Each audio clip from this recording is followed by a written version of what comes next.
Assalamualaikum warahmatullahi wabarakatuh.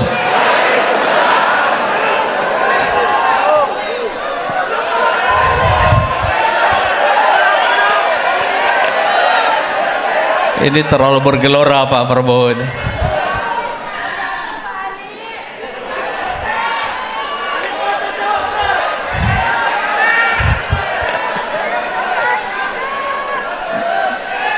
Ini masih bergelora terus ini ya. Kita tenang dulu sebentar ya. Saudara-saudaraku semuanya, para pimpinan DPW seluruh Indonesia dari Partai Gelora yang hadir pada kesempatan ini yang saya cintai, serta para pengurus DPD dan DPC dari Bangter 2 Jakarta, Banten dan Jawa Barat.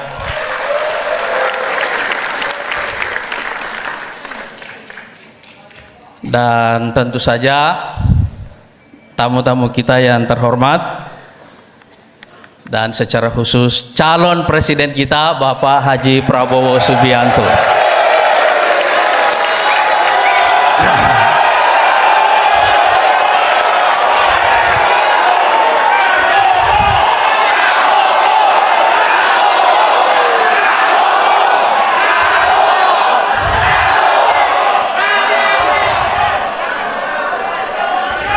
Pak Prabowo inilah Partai Gelora gitu. Ada geloranya. Bersama kita hadir para pimpinan partai koalisi Indonesia Maju, Pak.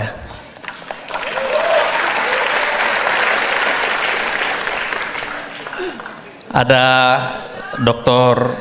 Tahan Samuel dari Partai Golkar yang mewakili Pak Erlangga, dan ada Pak Edi Suparno, Sekjen PAN,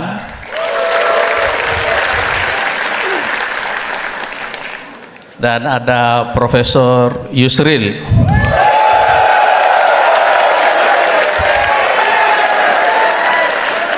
beserta rombongan,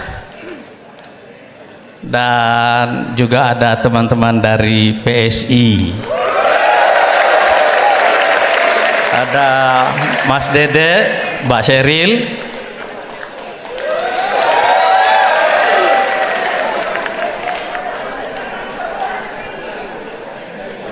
dan para pimpinan Partai Gerindra, Pak Sekjen, Pak Muzani yang saya hormati, Pak Sugiono, Pak Fuad Bawazir, Pak Andre, dan yang lainnya. Semestinya acara deklarasi dukungan kepada Pak Prabowo Subianto sebagai calon Presiden Republik Indonesia 2024-2029 ini diadakan 1 pekan yang lalu, tanggal 27 Agustus. Tapi ini ditunda ke hari ini karena berbagai kesibukan Pak Prabowo waktu itu. Tapi waktu acara ini ditunda, saya teringat satu firman Allah Subhanahu wa taala, la tadri la'allallaha yuhditsu ba'da dzalika amra. Kamu tidak pernah tahu,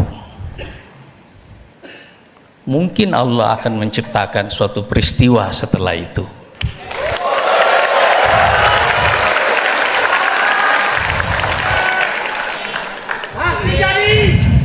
Dan hari ini rasanya bukan hanya kita yang melakukan deklarasi.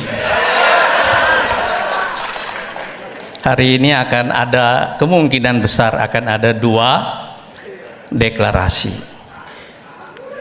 Hari ini kita menyaksikan satu peristiwa yang sama. Ada yang datang, ada yang pergi dalam koalisi.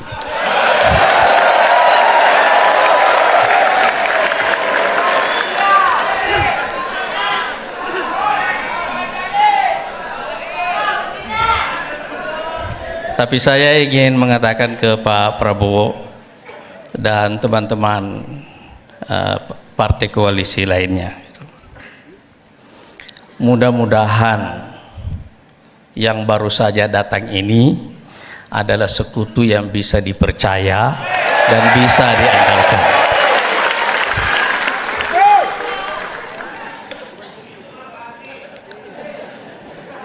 Saya telah mendukung Pak Prabowo ini sejak beliau maju sebagai capres tahun 2014.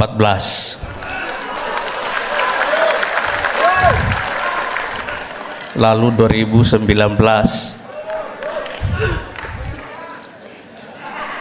Tapi beliau kalah dalam 2 kali maju itu untuk lawan yang sama, Pak Jokowi gitu ya.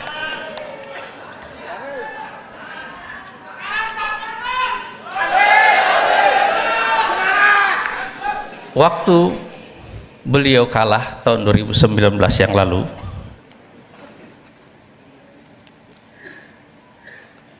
kami di pimpinan Partai Gelora, tepatnya pada tanggal 6 Oktober 2019, datang bertemu dengan Presiden Jokowi. Kulo nuwun karena kita akan mendirikan Partai Gelora. Tapi pada waktu yang sama, saya juga menyampaikan satu usul supaya Pak Prabowo dimasukkan di dalam kabinet.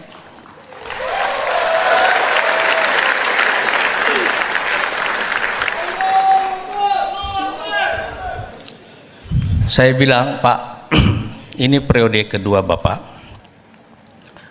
dan akan ada krisis besar yang menimpa dunia.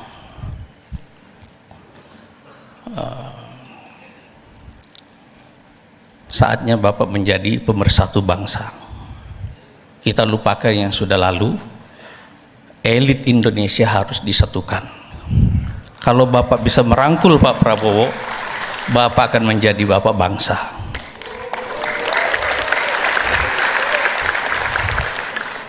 Saya percaya waktu beliau memasukkan Pak Prabowo dalam kabinet, tentu saja bukan karena semata-mata usulnya Partai Gelora, tapi itulah yang terjadi. Dan 2 tokoh ini memberikan kita satu pelajaran tentang bagaimana berjiwa besar.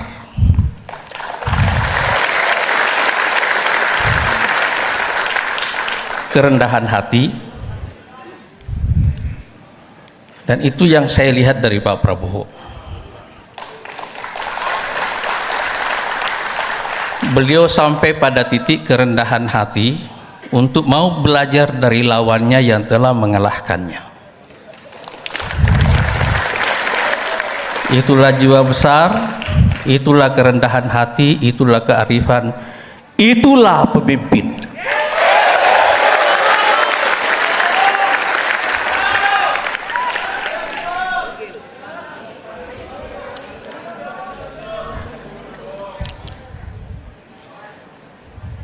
Dan itu yang membuatnya sekarang saya mendukung beliau kembali. Itu yang membuatnya relevan, karena pemimpin itu akan selalu relevan kalau dia bisa berkontribusi. Dan apa yang membuatnya bisa berkontribusi adalah kalau dia selalu belajar.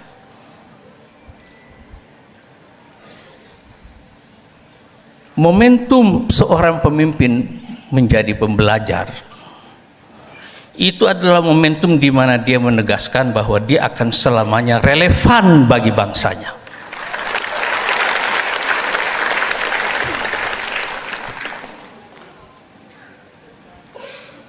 Tapi Pak Prabowo, saya boleh minta izin sedikit? Saya mau minum dulu sedikit, Pak. Karena ada yang mau saya sampaikan, tapi saya mau cerita ini saya sampaikan dengan tenang.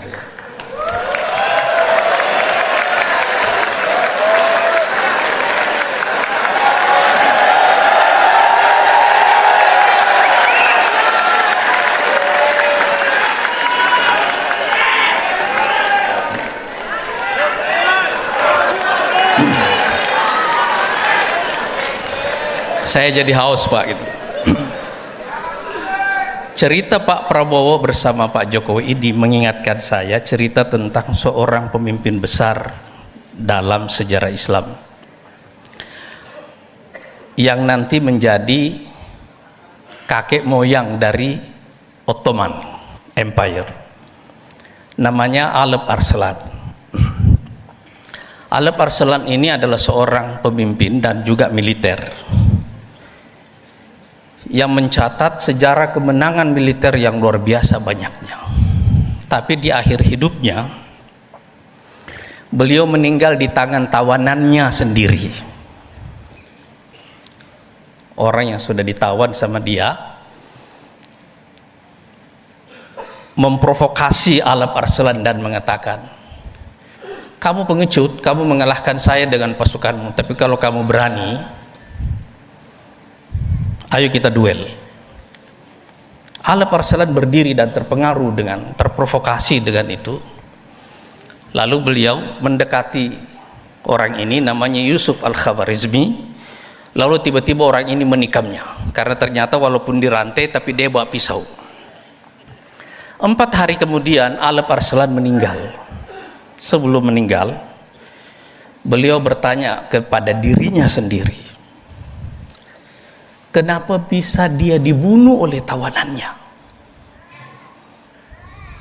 Kalau dibunuh dalam pertempuran itu oke gitu ya.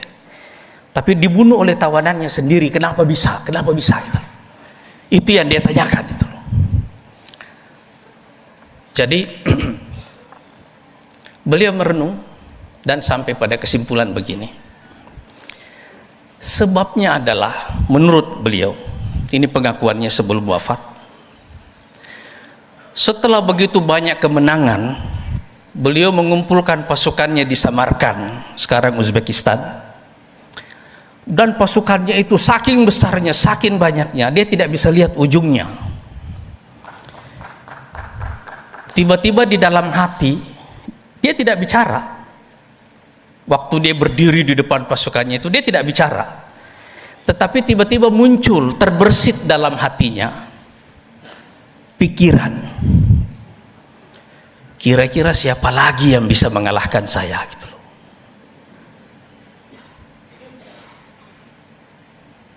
Kata Alep Arslan, bisikan hati ini yang membuat Allah mempermalukan saya dengan cara saya dibunuh oleh orang yang sudah saya tawan sendiri.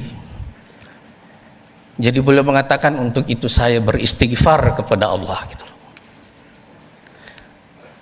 Pemimpin ini sudah akan wafat dan akan dicatat hari-hari ini rakyat Turki memperingati perang yang dipimpin oleh beliau hari-hari sekarang ini, namanya perang Malazgirt. Tapi beliau menyatakan itu, akhirnya beliau beristighfar, bersyahadat, lalu meninggal. Pelajaran terbesar bagi pemimpin itu adalah pelajaran tentang kerendahan hati.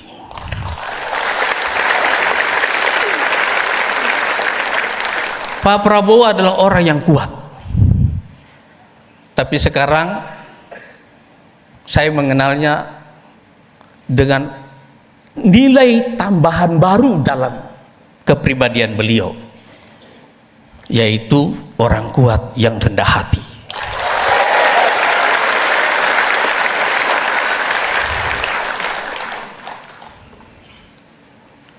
Momentum kearifan ini sekarang bertemu dengan 2 momentum yang lain, yaitu momentum geopolitik dan momentum kepentingan nasional. Sekarang ini kita hidup dalam masa transisi global yang sangat kacau, disebabkan oleh kegagalan tatanan global yang lama, disfungsi lembaga-lembaga internasional, konflik supremasi antara negara-negara superpower yang sekarang telah berkembang menjadi titik api di Eropa, titik api di Afrika, dan setiap saat bisa datang ke Asia Pasifik. Kita menyaksikan itu semuanya sebagai satu transisi yang sangat panjang, rumit, dari sistem global yang dikuasai secara unipolar kepada sistem yang lebih multipolar. Setiap saat kalau pengelolaan transisi ini gagal, dunia ada dalam ancaman perang besar. Dan karena itu kita punya tantangan dalam negeri, yaitu pembelahan yang terjadi sejak Pilpres 2014, dan ditengahi oleh Pilkada DKI tahun 2017.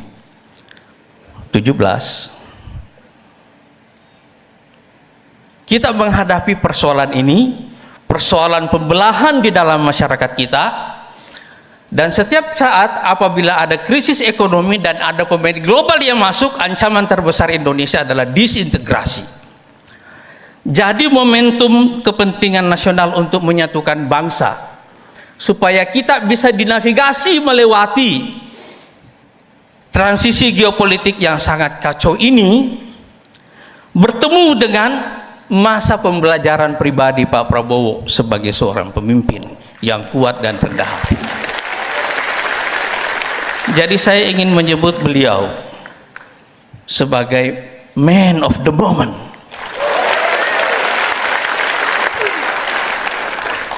Yang membuat kami di Partai Gelora dan saya kira teman-teman koalisi lainnya untuk mendukung beliau sebagai seorang pemimpin. Partai Gelora ini partai yang lahir di tengah krisis. Dan karena itu lahir dengan satu mimpi untuk menjadi solusi bagi krisis itu. Yang paling buruk dalam situasi politik kita adalah kalau kita tidur tanpa mimpi, bangun tanpa rencana. Jadi kita mencari sekutu yang bisa menavigasi Indonesia menjadi negara superpower baru dengan memanfaatkan transisi geopolitik yang rumit ini bukan sebagai ancaman tapi sebagai peluang.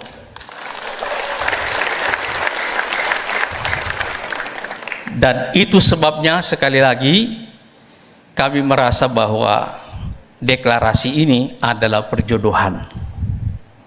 Perjodohan antara Partai Gelora dengan Pak Prabowo dan juga teman-teman koalisi yang lainnya untuk mengantarkan Indonesia, menavigasi Indonesia melalui transisi geopolitik yang rumit. Mudah-mudahan di tengah krisis ini kita justru mendapatkan peluang untuk menjadikan Indonesia sebagai negara superpower. Deklarasi ini adalah permulaannya. Mudah-mudahan setelah ini insya Allah Pak Prabowo di tengah ketidakpastian format koalisi yang terjadi hari-hari ini, Pak Prabowo mendapatkan tambahan sekutu yang bisa dipercaya dan bisa diandalkan insya Allah. Pak Prabowo, saya ingin menyerahkan surat dukungan Partai Gelora kepada Bapak sebagai calon presiden. Dan saya mengundang seluruh teman-teman DPW, ketua DPW untuk naik ke atas dan ketua-ketua bidang di DPN untuk menyerahkan bersama Pak Haji Prabowo Subianto.